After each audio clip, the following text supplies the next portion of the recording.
মাননীয় সভাপতি মহোদয়, মই প্ৰথমতেই ৰেলৱে বাজেটৰ ওপৰত ভাষণ ৰাখিবৰ কাৰণে সুবিধা দিয়াৰ বাবে মই আপোনাক ধন্যবাদ জনাইছোঁ। আৰু দ্বিতীয়তে মই ৰেল বিভাগৰ মন্ত্ৰীক মই এইকাৰণেই ধন্যবাদ জনাব লাগিব, অসমবাসী ৰাইজৰ হৈ যে আমি নৰ্থ ইষ্ট ৰিজিয়নে আমি UPA চৰকাৰৰ দিনত আমি প্ৰতি বছৰত আমাৰ 2009ৰ পৰা 2014লৈকে 5 বছৰ বিত্তীয় বৰ্ষৰ কাৰণে আমি এভাৰেজ 2122 কোটি টকা আমি ৰেলৱে বাজেটত আমাৰ ফালে ধাৰ্য কৰা হৈছিল। কিন্তু মাননীয় সভাপতি মহোদয়, কিন্তু আমি দেখিছোঁ যে যিটো সময়ত UPA চৰকাৰে 2009ৰ পৰা 2014 চনৰ এই 5টা বিত্তীয় বৰ্ষৰ কাৰণে 2122 কোটি টকাকৈ প্ৰতি বছৰে ধাৰ্য কৰিছিল, তাৰ বিপৰীতে বৰ্তমান 2023-24ত আমি নৰ্থ ইষ্টে উত্তৰ পূৰ্বাঞ্চলত আমি পাবলৈ সক্ষম হৈছোঁ 10,269 কোটি টকা। আকৌ এইবাৰ 2024-25ত আমি পাবলৈ সক্ষম হৈছোঁ 10,376 কোটি টকা, আৰু এইবাৰ আমি পাবলৈ সক্ষম হৈছোঁ 10,440 কোটি টকা। তাৰমানে এই যদি বৃদ্ধিৰ হাৰ যদি চোৱা যায় যে 2009ৰ পৰা 14 চনলৈকে যিটো আছে তাৰ বৃদ্ধিৰ হাৰ 4.83%, 23-24 হৈছিল, 24-25 হৈছিল 4.89%। গতিকে আমি এইকাৰণে নৰ্থ ইষ্টৰ জনসাধাৰণৰ হৈ মই তাৰ মাননীয় ৰেলৱে বিভাগৰ মন্ত্ৰী ডাঙৰীয়াক মই ধন্যবাদ জনাইছোঁ। আমি অসমবাসী ৰাইজে তেওঁৰ ওপৰত কৃতজ্ঞতা জ্ঞাপন কৰিছোঁ। কিন্তু তথাপিতো আমাৰ কিছু সমস্যা অসমৰ আছে। এতিয়া মই যে প্ৰথমতে কওঁ যে আমাৰ বন্দে ভাৰত যিখন ট্ৰেইন, এই বন্দে ভাৰত ট্ৰেইনখন গুৱাহাটীলৈকে চলিছে। এটা মেজৰ পৰ্চন আমাৰ অসমৰ এটা মেজৰ পৰ্চন উজনি অসম, তাৰমানে ডিব্ৰুগড়লৈকে এই গাড়ীখন চলিব পৰা নাই বা নিব পৰা নাযাব। এইকাৰণে নাযাব যে এই গুৱাহাটীৰ পৰা ডিব্ৰুগড়লৈকে যদি বন্দে ভাৰতখন যদি এক্সটেণ্ড কৰিবলগীয়া হয়, তেতিয়াহ'লে তাত তাৰমানে ইলেক্ট্ৰিফিকেশ্যন মাষ্ট। ইলেক্ট্ৰিফিকেশ্যন নহ'লে তাৰমানে বন্দে ভাৰত গাড়ীখন চলাব নোৱাৰে। যাৰ ফলত তাৰমানে আজিৰ দিনটোত আমি যদি তাৰমানে মাননীয় ৰেল বিভাগৰ মন্ত্ৰীয়ে যদি ইচ্ছাও কৰে, তথাপিতো তাৰমানে ৰেল বিভাগে মাননীয় মন্ত্ৰী মহোদয়ে বন্দে ভাৰত ডিব্ৰুগড়লৈকে চলাব নোৱাৰে। এতিয়া ইয়াৰ কথাটো হৈছে যে বন্দে ভাৰত চলোৱাৰ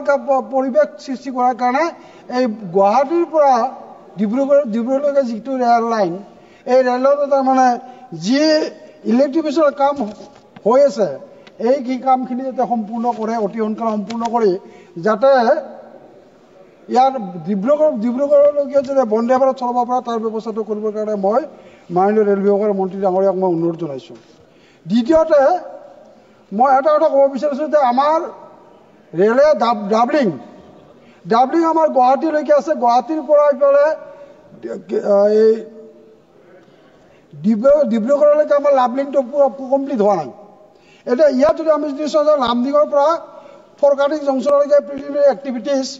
for execution of the project has been taken up, এইটো ৰেলৱে বিভাগে দিয়া প্ৰশ্নৰ উত্তৰত মই কথাটো কৈছোঁ। আকৌ Furkating junction to Dibrugarh 241 kilometre, the final location survey has been completed. গতিকে মাননীয় মই ৰেল বিভাগৰ মন্ত্ৰী ডাঙৰীয়াক মই অনুৰোধ কৰিব বিচাৰিছোঁ যাতে এই গুৱাহাটী ডিব্ৰুগড় এই অংশটো ডাবলিং কৰাৰ কাৰণে যিটো ব্যৱস্থা, এই ব্যৱস্থাটো যে খৰতকীয়াকৈ কৰে, তাৰ কাৰণে মই মাননীয় মন্ত্ৰী মহোদয়ক মই অনুৰোধ কৰিছোঁ। মই মোৰ সমষ্টিৰ এটা সমস্যাৰ কথা মই ক'ব বিচাৰিছোঁ যে মোৰ সমষ্টিৰ এটা বৃহৎ অঞ্চল তাৰমানে ৰেল লাইনৰ পৰা বঞ্চিত হৈছে, ৰেল সেৱাৰ পৰা বঞ্চিত হৈ আছে। এতিয়া 2011-12 চনত এটা ছাৰ্ভে হৈছিল। ছাৰ্ভেৰ এটা 2012 চনত ৰেল বিভাগৰ মন্ত্ৰীয়ে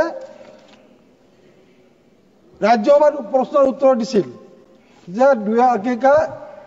যৌগিকোপা আৰ্গিয়াথৰি ভায়া বৰপেটা হাজো শুৱালকুছি এই নতুন ৰেলৰ লাইনটো প্ৰায় 132 কিলোমিটাৰ ৰেলৰ লাইনটোৰ সাৰ্ভে কমপ্লিট হৈছিল সাৰ্ভে কমপ্লিট কৰি এইটো তাৰমানে তেতিয়া যেটো আজিৰ দিনটো নীতি আছে তেতিয়া নীতি আয়োগ নাছিল আপুনি মহোদয় সমাপ্ত কৰক আপোনাৰ সময় হৈছে গতিকে আপুনি ডিমান্ড কেটা সোনকালে কৈ দিয়ক আপোনাৰ দাবী কেটা এপ্ৰুভেলৰ কাৰণে পঠাইছিল কিন্তু এই কথাটো আজিৰ দিনটো কি হৈছে এটা আমি গম পোৱা নাই গতিকে মাননীয় মন্ত্ৰী মহোদয়ক মই অনুৰোধ কৰিব বিচাৰিছোঁ যাতে যিটো নীতি আমাৰ তাৰমানে বৃহৎ এলেকা এটা তাৰমানে ৰেলৰ পৰা বঞ্চিত হৈ আছে এই জনসাধাৰণ যাতে ৰেলৰ পৰা বঞ্চিত নহয় তাৰ কাৰণে যাতে মাননীয় মন্ত্ৰী মহোদয়ে যি সাৰ্ভে হৈছিল 2011-12 চনত সেই সাৰ্ভেৰ প্ৰক্ৰিয়া সম্পূৰ্ণ কৰি এইটো যাতে এটা তাৰমানে মঞ্জুৰ কৰাৰ কাৰণে ব্যৱস্থা কৰে এপ্ৰুভেল কৰাৰ কাৰণে ব্যৱস্থা কৰে তাৰ কাৰণে মই মাননীয় মন্ত্ৰী মহোদয়ক অনুৰোধ জনাইছোঁ এটা মই মোৰ সমষ্টিত কেইটামান কথা কৈছোঁ যে আৰবি এটা বৰপেটা লোকসভা সমষ্টিৰ ৰেল লাইনটো যিফালেদি গৈছে তাৰে মই যদি কওঁ পাঠশালাটো ডিষ্ট্ৰিক্ট হেডকোৱাৰ্টাৰ গতিকে ডিষ্ট্ৰিক্ট হেডকোৱাৰ্টাৰত তাৰমানে আৰবি তাত তাৰমানে নাই গতিকে মই মাননীয় মন্ত্ৰী মহোদয়ক মই ক'ত আৰবি লাগে আপুনি কৈ দিব মন্ত্ৰী মহোদয়ক লিখি দিব ক'ত আৰবি লাগে মই কৈছোতো মাননীয় মন্ত্ৰী মহোদয়ক মই অনুৰোধ কৰিছোঁ পাতিলেদহা চৰবক পাঠশালা এই অঞ্চলবিলাকত তাৰমানে টিউ এই যিকেইটা ৰেলৱে ষ্টেচন য'ত তাৰমানে আচলতে আৰবিৰ প্ৰয়োজন আছে এইকেইটাত আৰবি যাতে তৎক্ষণাত কৰি দিয়ে ব্যৱস্থা গ্ৰহণ কৰাৰ কাৰণে মই অনুৰোধ কৰিছোঁ ধন্যবাদ মই আপোনাক ধন্যবাদ জনাইছোঁ আৰু মাননীয় মন্ত্ৰী মহোদয়ে আমাৰ নৰ্থ ইষ্টৰ কাৰণে যিটো তেওঁৰ সদ ইচ্ছা প্ৰকাশ কৰিছে যাতে আমাৰ আৰু তাৰমানে যিখিনি আমাৰ বাকী আছে এই কামখিনি যাতে সোনকালে কৰি দিয়ে তাৰ কাৰণে মই অনুৰোধ জনাই মই ক'বলৈ এইখিনি অমৃত সামৰিছোঁ ধন্যবাদ মহোদয়